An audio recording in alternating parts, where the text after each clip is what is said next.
করছি চিংড়ি পোস্ত। চিংড়ি মাছগুলো ভেজেছি, এই যে তুলে নিচ্ছি।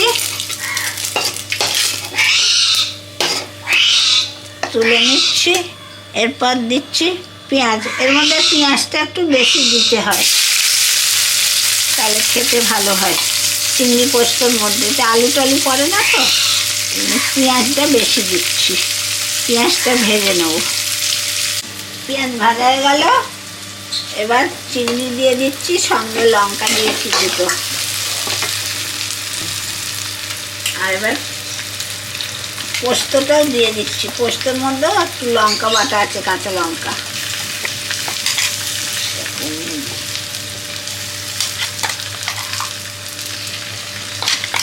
পোস্ত জারটা ধুয়ে একটু জল দিলাম, এই যে। এবার নুন দেবো।